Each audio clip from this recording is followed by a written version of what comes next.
In this session, we're going to be looking at how to cast off. You probably all know how to do that already, but there's a few useful hints and tips that I can pass on to you as we go along. So here is my strange looking buttonhole sample that I did earlier. So I'm just going to cast off these stitches here. And this is a basic knit cast off because this is a knit row. You should always cast off in the stitch pattern that you're working. We'll see more about that in another sample, but this is knit. So we just basically knit the first two stitches and then grab the first stitch and pass it over the next one.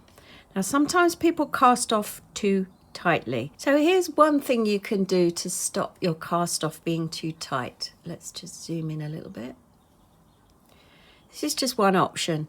So when you knit your next stitch and you know you're going to pass this one over, don't let that stitch go just yet off the left needle. Pass this stitch over first and then let your stitch go. And that gives you a little bit more space. Let's show you that again. So knit the stitch, but don't let it off the left needle.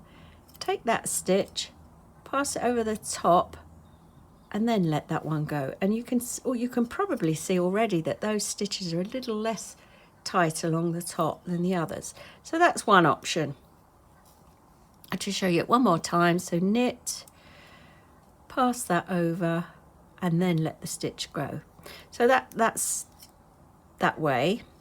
The other way is always to remember that you should do your cast offs or form your stitches on the thicker part of each needle, not on the tip.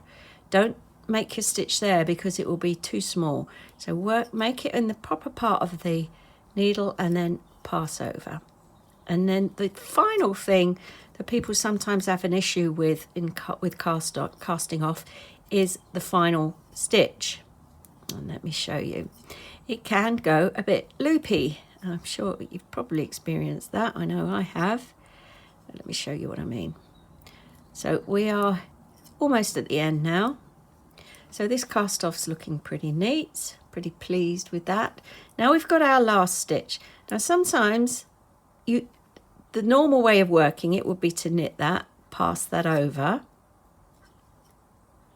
and then pull the stitch through that last bit. Straight away you can see that that last stitch has gone a bit sort of loopy. So I'll just undo that last bit and show you a potential way of getting around that. It does happen.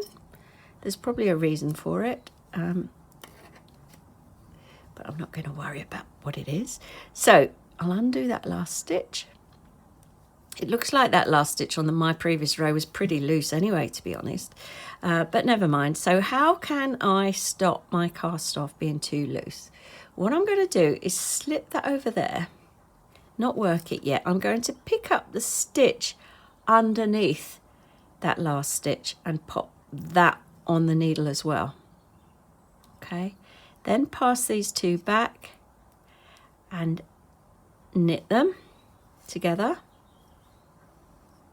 which tightens up that last stitch. Now I'm going to pass this one over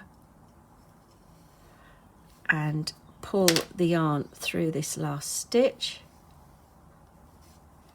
And I would cut that off, but that has helped reduce that loopiness of that last stitch quite significantly. So I'll just cut that off.